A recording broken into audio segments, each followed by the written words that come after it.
Fala, seres humanos, sejam muito bem-vindos a mais um vídeo do canal e mais um vídeo sobre as obras obrigatórias da FUVEST. Na real, a gente já tá quase acabando, só faltam 2 livros, eu fico até nervosa com isso. Mas todos os vídeos estão aqui no canal, então se você perdeu algum ou ficou com dúvida em algum, pode voltar lá. Se tiver alguma dúvida ainda, pode mandar uma mensagem à vontade, que eu tento te ajudar. E se a gente não conseguir, a gente procura alguma coisa na internet pra tentar sanar sua dúvida, porque vocês não podem ficar com dúvida nenhuma sobre essas obras, porque cai. E mesmo que não caia na FUVEST, pode cair em algum outro vestibular. Então vamos lá, vamos falar dessa obra que pra mim só perde pra Mayombe no quesito de mais interessante, justamente por tratar tanto da história. Porque eu não sei se vocês já repararam, eu sou completamente viciada pela história, eu acho fantástico estudar a história do nosso país, do mundo, enfim, de tudo. E esse livro aqui, ele veio pra mim. Ele veio pra mim pra entender a história do lugar onde eu vivo, desse país, Minas Gerais, que eu sou apaixonada. Então, nós estamos falando sobre Romanceiro da Inconfidência, de Cecília Meirelles. É um livro nada complexo se você já tem uma base boa sobre a história da Confidência Mineira, sobre tudo que aconteceu, sobre personagens, etc. Mas pode ser bem difícil se você nunca teve nenhum contato com a Inconfidência, motivos, razões, consequências, enfim, tudo isso que envolve a Inconfidência Mineira. Mas calma que nós vamos fazer um panorama geral sobre tudo isso. Mas afinal, sobre o que fala o Romanceiro da Inconfidência? Bom, Cecília Meirelles, a autora do livro, ela foi até Ouro Preto, que é a antiga Vila Rica aqui de Minas Gerais. Ela foi apenas para fins jornalísticos, para documentar sobre a Semana Santa de Ouro Preto. Mas quando ela chegou lá, ela acabou se transportando para a Vila Rica de 1789 e ela acabou documentando sobre a última Semana Santa dos Inconfidentes, pelo menos daqueles que morreram e que foram exportados para a África, mas isso a gente já vai saber daqui a pouquinho.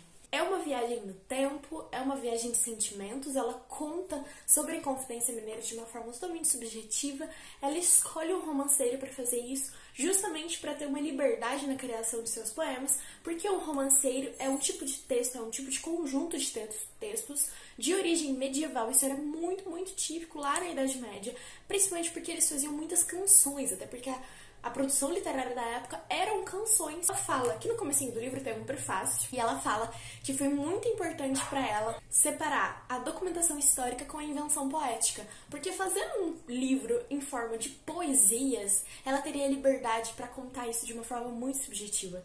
Ela não deixou de modo algum de lado todos os fatos históricos e que são comprovados, não tem como ela fugir disso e inventar coisas sobrenaturais em cima disso.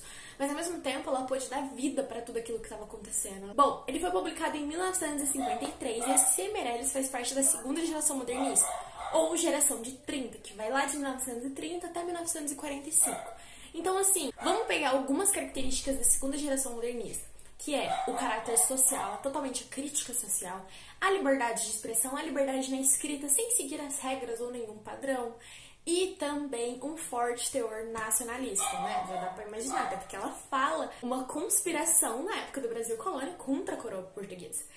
E fazendo um gancho aqui com outra obra, é muito importante isso, porque a FUVEST adora fazer isso nas questões dela.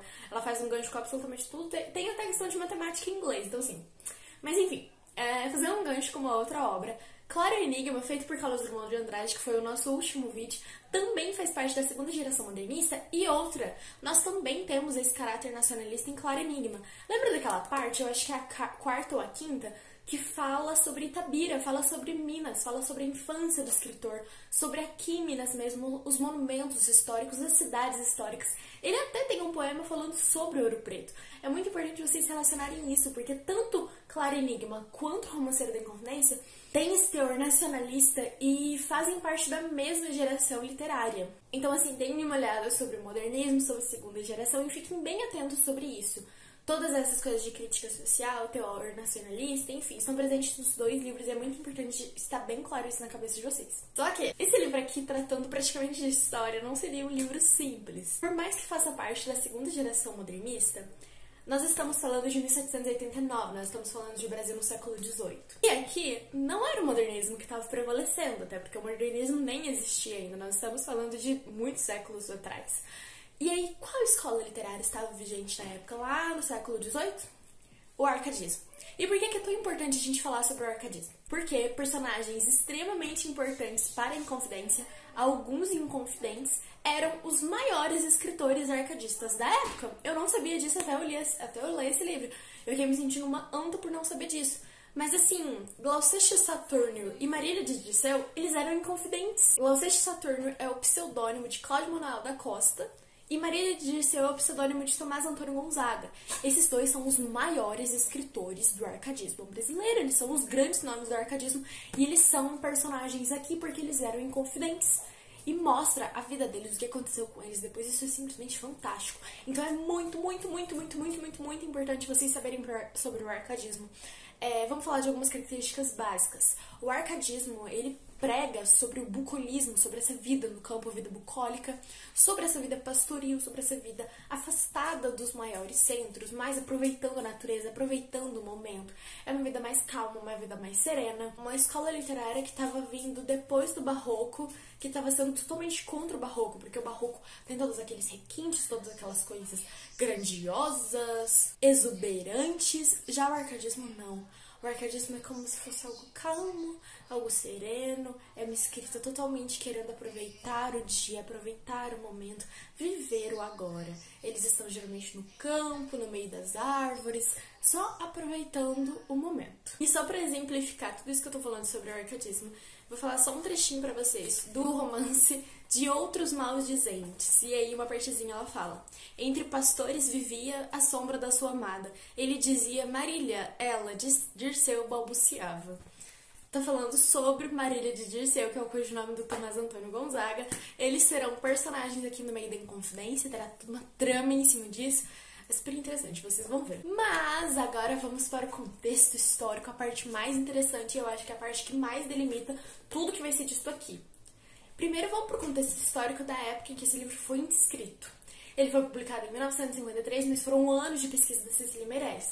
Então, como eu falei pra vocês, ela faz parte da segunda geração modernista, também chamada de geração de 30. E como eu já comentei com vocês, acho que no vídeo de Clara Enigma, em 1930 a gente já tem a Revolução, que o Vargas assume o poder. Então toda essa questão de Vargas, revolta constituinte, depois a gente tem Estado Novo, depois a gente tem o início de uma nova guerra, porque 1953 é pós-guerra, Segunda Guerra Mundial. Então assim, era um momento tão conturbado e tão cheio de coisa acontecendo que dá pra gente entender como se ela estivesse até glorificando os heróis que foram contra todo aquele sistema que estava sendo montado em cima deles. E até porque algumas horas, quando ela fala da ambição do homem, da ganância do homem, como o homem faria de tudo pelo dinheiro, dá pra gente relacionar muito com questões atuais de hoje em dia mesmo, 2019, e com questões lá da época que ela escreveu e que ela publicou o livro. Então tem muitas características atemporais que a gente vê que algumas coisas do ser humano não evoluiu nem um pouquinho e que isso não é legal, mas são características atemporais e muito importantes porque dá pra você linkar com absolutamente qualquer momento histórico, até porque o homem não mudou nem um pouquinho e continua um bicho ganancioso. E nós temos o outro lado do contexto histórico, que é o contexto histórico da Inconfidência Mineira. Agora calma, senta aí rapidinho. Se você nunca ouviu falar de Inconfidência Mineira e você não tem absolutamente nada na sua cabecinha sobre isso, calma. Se você já sabe um pouquinho, eu fico muito feliz por isso, mas tenta repassar cada passo a passo, porque é muito importante que você entenda todo o processo que levou até a Inconfidência Mineira. Então vamos lá, senta, respira. Bom, nós estamos falando de um Brasil colônia. Vamos fazer uma leve retrospectiva. O Brasil, ele foi achado pelos portugueses lá por volta de 1500. Ele começou a ser colonizado em 1530 porque os portugueses estavam com medo de perder para as outras potências, para os outros reinos que estavam querendo tomar o Brasil. E por que demorou 30 anos? Porque eles não acharam ouro, eles queriam ouro. Na África eles acharam ouro, na Índia eles acharam ouro, não acharam ouro no Brasil. Os espanhóis estavam nadando em ouro que eles acharam na América Latina, países sem ser Brasil. Os espanhóis estavam com muito ouro, mas os portugueses não acharam ouro no Brasil. O que eles acharam no Brasil? Pau-brasil. Ponto. Essa extração do pau-brasil vai durar por muito tempo. Aí tá, nossa, mas eles só extraíram pau-brasil? Não. Depois eles começaram a plantar cana de açúcar para fazer açúcar. A gente entra no ciclo do açúcar, principalmente no Nordeste, Salvador, Bahia, Pernambuco, que eram centros do ciclo do açúcar. E esse ciclo do açúcar também vai durar muito tempo, até que os bandeirantes entram no meio da mata e acham ouro aqui na região sudeste. principalmente em Minas Gerais. Depois que eles acham ouro, a gente tem guerra com os índios, a gente tem guerra com as outras províncias do Brasil colônia, até que nasce Vila Rica, nasce várias outras vilinhas por aqui, as pessoas começam a morar aqui. E aí acharam o ouro. O que Portugal vai fazer em cima desse ouro? Cobrar impostos, porque Portugal se sentia no direito de fazer absolutamente tudo, estava cobrando impostos pelos ouros. O imposto mais famoso cobrado em cima do ouro, que eles achavam, era o quinto. O que isso significa? Que 1/5 de todo o ouro achado era destinado a Portugal. Além do quinto, tinham vários outros impostos. E tinha um imposto que ele era cobrado anualmente. Então, anualmente, os governadores de província tinham que mandar uma certa quantia de ouro. Eu não lembro se era 100 mil arrobas, enfim, mas era uma quantia exata de ouro que tinha que ser mandado anualmente. Só que o ouro não é para sempre. Até porque eles estavam extraindo uma quantidade enorme de ouro. Até que, hoje em dia, eu nem sei se tem ouro ainda aqui em Minas Gerais. Eu acho que eles já acabaram com tudo, porque eles tiravam muito, muito, muito ouro. Aí você imagina, tinha o quinto, tinha a finta, tinha muitos impostos, seja ele quando você tirava, aí depois criaram as casas de fundição que você tinha que ter o selo real para poder andar com ouro por aí. As pessoas tentavam contrabandear o ouro, seja no cabelo dos escravos por ser crespo, seja em santos do pau oco, que é aqueles santos que são ocos por dentro, e eles enfiavam o ouro, porque, né, os oficiais não vão ver dentro de um santo se eles estavam escondendo o ouro lá. Então, assim, o ouro foi acabando uma hora e a coroa portuguesa não estava recebendo a quantidade de impostos que ela estava recebendo antes. Só que quando o ouro começou a acabar, eles não diminuíram os custos de vida, continuou praticamente a mesma coisa. Então, a coroa portuguesa queria porque queria, impedia e mandava que colocasse mais impostos, que pressionasse a população para levar mais ouro para Portugal, porque Portugal também passou por uma crise tremenda e eles precisavam de mais ouro. E qual foi a solução maravilhosa que a coroa portuguesa teve? Implementar a derrama. A derrama aconteceu aqui em Minas uma vez só. E o que acontecia? Enfim, todas aquelas pessoas que estavam em dívida com a coroa, os oficiais da coroa portuguesa poderiam entrar na casa da pessoa e pegar qualquer coisa que tivesse valor para sanar essa dívida, para a coroa receber os impostos que ela queria. Agora você me imagina uns oficiais da guarda portuguesa entrando na sua casa e pegando qualquer coisa que tivesse valor. Eles podiam pegar sua casa, podiam pegar tudo. Eles tinham o alvará para fazer isso. Isso dava muito medo nas pessoas. Quando aconteceu a derrama, as pessoas ficaram totalmente apavorizadas, elas ficavam com muito medo disso acontecer. E justamente lá em 1789 havia um boato de que iria ocorrer uma segunda derrama, de que o rei iria implementar outra derrama, porque muitas pessoas estavam com impostos atrasados e devendo ouro para a coroa portuguesa. Mas uma coisa que eu preciso falar sobre os Inconfidentes aqui, sobre quem eram esses Inconfidentes, esses heróis brasileiros, é que eles eram aqueles homens aristocratas burgueses mesmo, aqueles homens que tinham dinheiro. Que eles se reuniam, era um bando de homem que tinha alto cargo na província, ou que era um dentista, ou que era militar, ou que era um escritor, um poeta, enfim, que era alguma coisa, algum cargo importante. Eles tinham conhecimento sobre as letras, até porque 2 participantes da Inconfidência eram escritores árcades, que faziam parte do arcadismo, então assim, eram pessoas muito, muito, muito importantes. E como que eles tinham todo esse conhecimento? Bom, eles eram filhos de famílias muito importantes, de pais muito ricos, e aí os pais mandavam eles para Portugal para estudar geralmente direito lá em Coimbra, assim como eu comentei com vocês que aconteceu lá em Gregório de Matos. Então, continua a mesma coisa. Os filhos de pais abastados, eles iam para Portugal estudar e depois voltavam no Brasil. Mas o que acontecia? Aqui no Brasil, enquanto eles ainda estavam naquela moda de barroco, que o barroco ainda era a escola literária principal, lá na Europa já estava acontecendo o arcadismo. Então, quando eles foram estudar, eles aprenderam sobre o arcadismo e eles voltaram para cá com toda essa ideia arcade. E outra coisa que estava acontecendo, que é muito importante na Europa, era toda essa movimentação sobre a Revolução Francesa. Até porque a Revolução Francesa acontece em 1789, ou seja, bem no ano da Inconfidência Mineira. Então eles foram pra lá, eles conheceram todos esses ideários de iluminismo, de independência, de liberalismo econômico, todas as ideias de John Locke, e eles voltaram para o Brasil com essas ideias fervendo na cabeça sobre outro estilo literário, e isso mudou completamente toda a visão que eles tinham sobre tudo, até porque eles estavam sendo submetidos a impostos super abusivos pela coroa portuguesa, sendo que isso não era justo, até porque eles que moravam ali, a coroa portuguesa nem estava aqui, a coroa não tinha ainda vindo pra cá, a coroa portuguesa vem pro Brasil em 1808, vai demorar pra isso acontecer ainda. Esse é um fator muito importante pra gente diferenciar a Inconfidência Mineira com a Conjuração Baiana, que vai acontecer quase 10 anos depois, lá em 1798. E a Conjuração Baiana, a principal diferença é quem fez a Conjuração Baiana. Aqui em Minas, foram pessoas de alto escalão, foram a elite mineira, a elite burguesa mineira mesmo.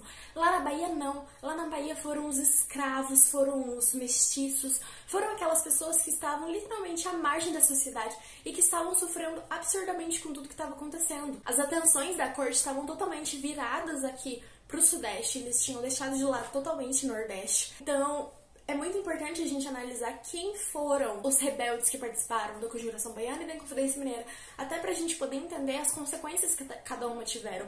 Aqui na Inconfidência Mineira, um foi assassinado em praça pública pra todo mundo aprender com a lição. Na Conjuração Baiana, quase todo mundo foi morto, eles sofreram assassinato em massa. Eles falam que a cidade, depois do que aconteceu, a cidade ficou um caos completo, tinha sangue por todo lado, tinha corpo de gente jogado na rua. E por que foi uma pressão tão grande da coroa portuguesa em cima deles? Porque eles eram escravos, então vai tudo mesmo.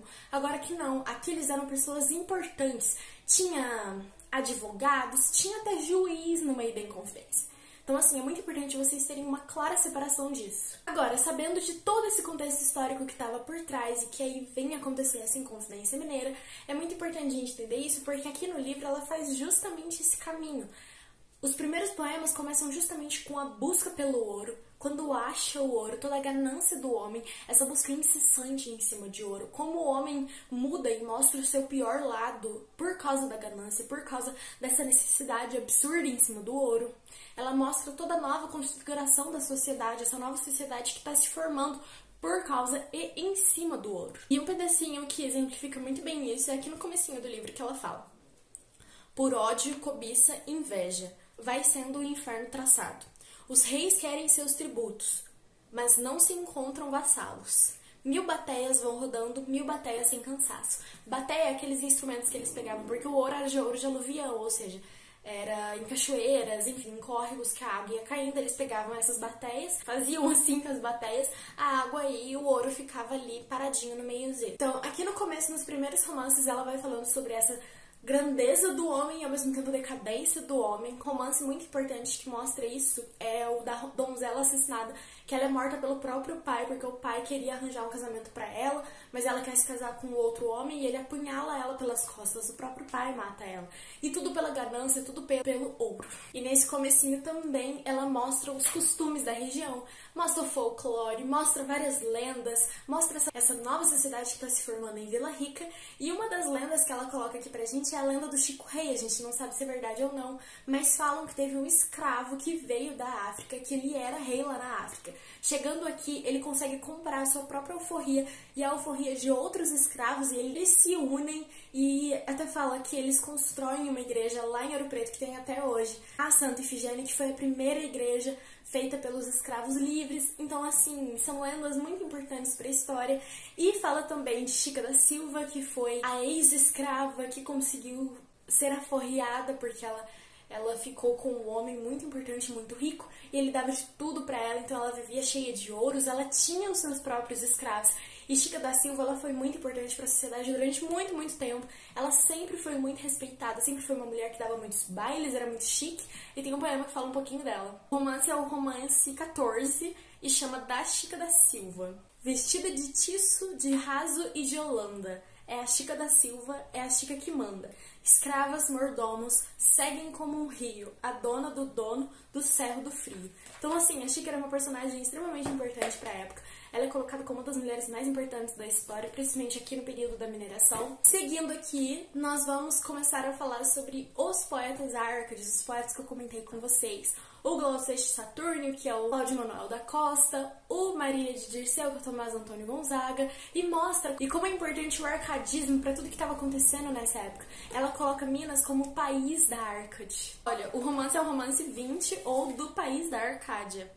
O país da Arcádia, já dentro de um leque, existe ou se acaba conforme o decrete. A dona que o entreaba, a sorte que o feche. Esses personagens foram extremamente importantes pro movimento da Inconfidência. A gente vai ver mais sobre eles em outros poemas aqui no finalzinho do livro. Como eu falei pra vocês, Portugal estava em crise, Portugal pedia sempre mais ouro, Portugal exigia cada vez mais impostos, e eles falavam que iriam implementar o derrama, tinha esse rumor que Portugal queria mais ouro, iria implementar a derrama, e isso tá muito bem explícito aqui num romance, que é o Romance das Ideias, é o romance 21. Aqui ele fala praticamente de todos os motivos, aqui olha, de todos os motivos que levaram à Inconfidência, toda essa reunião dos homens. E aqui embaixo tem uma partezinha muito importante, olha. Banquetes, gamão, notícias, livros, gazetas, querelas, alvarás, decretos, cartas. A Europa a ferver em guerras, Portugal todo de luto, triste rainha o governa. Ouro, ouro, pedem mais ouro e sugestões indiscretas. Tão longe o trono se encontra. E eles ainda fazem uma referência aqui à independência dos Estados Unidos, que aconteceu 3 anos antes, eu acho, em 1776. Então, eles já estavam envoltos em todos esses ideais de liberdade, de independência, por causa da independência dos Estados Unidos, por causa da Revolução Francesa, que estava ardendo naquela época. Então, assim, não tinha como eles não pensarem em uma independência sobre Portugal, até porque Portugal estava lá do outro lado do oceano e mesmo assim estava querendo pedir mais ouro, colocar mais impostos, extremamente abusivo em cima do povo que vivia aqui. Tem um romance aqui que é extremamente importante, que é o romance 24, ou da Bandeira da Inconfidência.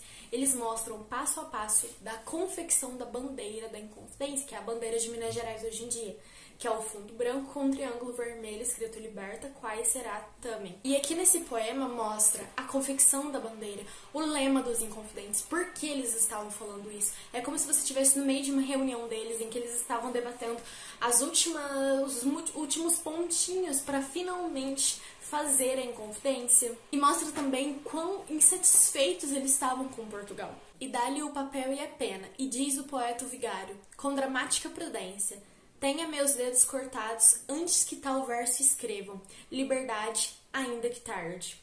Ouve-se em redor da mesa, e a bandeira já está viva, e sobe na noite imensa. E os seus tristes inventores já são réus, pois se atreveram a falar em liberdade, que ninguém sabe que seja. E depois que a bandeira é confeccionada, que eles já têm um lema, eles já estão unidos e prontos para fazer a Inconfidência, eles só estão esperando a derrama acontecer para que eles pudessem colocar essa revolução em prática. A gente tem o Tiradentes. Joaquim José da Silva Xavier, ele vai em todas as vilas ali ao redor de Vila Rica para chamar as pessoas, para convencer as pessoas a fazer parte do movimento. Tanto que tem uma parte aqui no livro que fala que o Tiradentes ele tá indo, né, conversar com as pessoas, chamar as pessoas para o movimento, para elas acatarem, né, e apoiarem eles. E mostra aqui que enquanto o homem passa, as pessoas se viram e riem. Eles dão gargalhada dele porque eles acham que não vai dar em nada e que aquilo vai ser uma furada e que eles estão pirando da cabeça. E aqui no romance 26, ou da Semana Santa de 1789, que foi a Semana Santa que a Cecília Meirelles voou pela sua criatividade, pela sua mente. Coloca aqui o Tiradentes indo atrás das pessoas e chamando eles pro movimento. E aqui fala: pois o amor não é doce, pois o bem não é suave, pois amanhã, como ontem, é amarga a liberdade. E o que acontece? Tiradentes está tentando chamar as pessoas para fazerem parte desse movimento. Eles estão super animados porque a Inconfidência vai acontecer, mas eles são delatados por Joaquim Silvério dos Reis. Aí você me pergunta: nossa, mas por que ele foi delatar eles? Que homem chato, X9. Bom, o Joaquim Silvério dos Reis, ele estava com muitas dívidas para o governo português. Como eu disse para vocês, Portugal estava em crise, estava pedindo e exigindo mais ouro daqui. Ele não tinha pagado vários impostos dele, ele já estava com uma dívida enorme e essa dívida só ia aumentando. E quando ele foi delatar, o acordo que ele fez foi: ele iria delatar os Inconfidentes e em troca a dívida dele seria anulada. Aqui no romance 28, ou da denúncia de Joaquim Silvério, a gente tem a delação de Joaquim Silvério. No Palácio da Cachoeira, com pena bem aparada, começa Joaquim Silvério a redigir a sua carta. De boca já disse tudo quanto soube e imaginava. Ai, que o traiçoeiro invejoso junta as ambições à astúcia. Vede a pena como enrola arabescos de volúpia. entre as palavras sinistras desta carta de denúncia. Então, assim, ele ganhou, mas ele também delatou o movimento. E aí mostra os inconfidentes sendo presos, falsos testemunhos de pessoas que queriam se dar bem, assim como Joaquim Silvério, denunciando todo mundo, denunciando até pessoas que não tinham nada a ver com isso. E a maioria dos inconfidentes, eles são presos e eles são exportados para a África. Alguns para Moçambique, alguns para Angola. Mas um dos inconfidentes, ele teve um fim um pouquinho diferente. Cláudio Manuel da Costa, o Glaucete Saturni, um grande poeta arcadista, ele acabou morto em circunstâncias muito suspeitas. Alguns falam que ele se enforcou, que ele se matou. Alguns falam que ele foi morto. A gente não sabe até hoje o que aconteceu. Muitas pessoas falam que é impossível ele ter se matado. Algumas pessoas falam que ele se matou porque ele não queria sofrer a pena que iriam colocar em cima dele. Mas a Cecília Meirelles retrata aqui o assassinato dele no romance de Cláudio Manuel da Costa. No final, ela coloca como essa morte foi tão suspeita. Ela fala: dizem que não foi atilho, nem punhal atravessado, mas veneno que lhe deram na comida misturado. E que chegaram doutores e deixaram declarado que o morto não se matara, mas que fora assassinado. Até hoje tem esse burburinho em cima disso, e aqui no finalzinho ela coloca quão importante pro arcadismo ele era, como as suas produções arcades. A gente estuda até hoje na escola, tanto que Cláudio Manuel da Costa ele é estudado no arcadismo porque ele foi um dos grandes nomes arcadistas. Bom, e aí depois que o Cláudio Manuel da Costa foi assassinado e os outros estavam recebendo a sua sentença, enquanto isso eles escolheram um para ser o exemplo, para mostrar para as pessoas que não se deve ir contra a coroa portuguesa. E quem eles escolhem? Joaquim José da Silva Xavier, o Tiradentes. Ele já foi dentista mesmo, ele já foi militar, que ele tinha um cargo de alferes, ele já tinha sido desembargador, ele já tinha sido absolutamente tudo em Vila Rica. Mas ele não era uma pessoa tão importante na sociedade, nem uma pessoa que tinha muitos bens, e ele não conseguiu comprar uma pena. A gente nem sabe se ele tentou comprar uma pena melhorzinha do que a morte. Então ele acabou sendo escolhido para servir de exemplo. E o que aconteceu? Os militares da coroa portuguesa levaram ele em praça pública, o enforcaram, o esquartejaram e os pedaços do corpo dele ficaram lá, estampados, para todo mundo ver e para todo mundo seguir o exemplo de que não deve se rebelar contra a coroa portuguesa. E a Cecília mostra detalhadamente cada momento disso.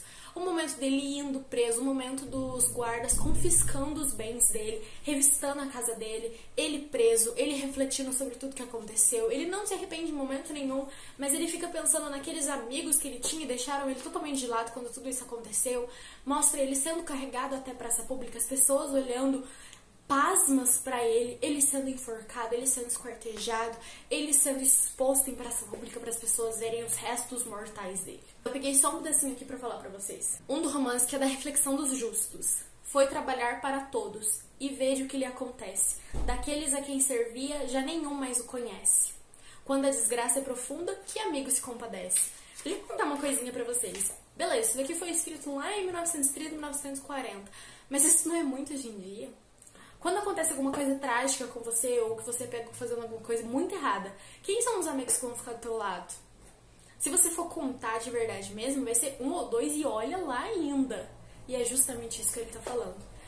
Lembra da atemporalidade que eu falei pra vocês que a Cecília Meirelles coloca nesse livro aqui? É exatamente isso. Coisas que aconteceram com o Tiradentes, assim, em diferentes contextos, em diferentes coisas, etc. Mas a base é a mesma. Ele é deixado completamente de lado. E tem outro pedacinho que fala isso, do romance A Caminho da Forca. Tudo leva nos olhos, nos seus olhos espantados, o alferes que vai passando, para o imenso cadafalso, onde morrerá sozinho por todos os condenados. Por que por todos os condenados? Porque ninguém mais morreu. Cláudio Manuel da Costa foi assassinado, mas não foi um assassinato tipo do alferes, que era para mostrar para as pessoas que elas não deviam fazer nada. Cláudio Manuel da Costa foi morto no silêncio ali, sabe, escondidinho. Ele tá sendo morto para representar todo o movimento, que não era só ele que participava. Ele tá sendo morto por todo mundo.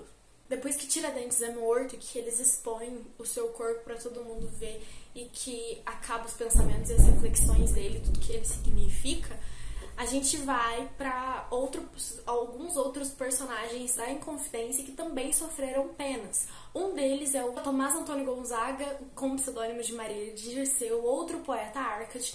Aqui ele estava noivo de uma mulher chamada Maria Doroteia Joaquina de Seixas, e dizem que ela era a tal Marília que ele recita os seus poemas. Alguns outros falam que ela não era a Marília, que a Marília não existia, que a Marília era uma mulher totalmente inventada da cabeça dele.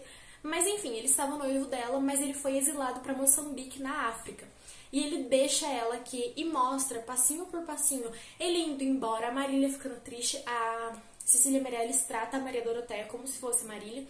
E aí ele vai pra África e lá na África ele acaba se casando com a Juliana Mascarenhas. A Cecília coloca cada romance pra uma dessas mulheres, coloca como a Juliana Mascarenhas fica feliz com o casamento com o Tomás Antônio Gonzaga, como por mais que ele esteja em exílio, ele conseguiu continuar a vida dela. E a Marília não, a Maria Doroteia. Ela fica aqui no Brasil, fica aqui em Minas, e ela fica triste pelo resto da vida esperando a volta do amado, que nunca volta, até porque ele foi exilado pra Moçambique.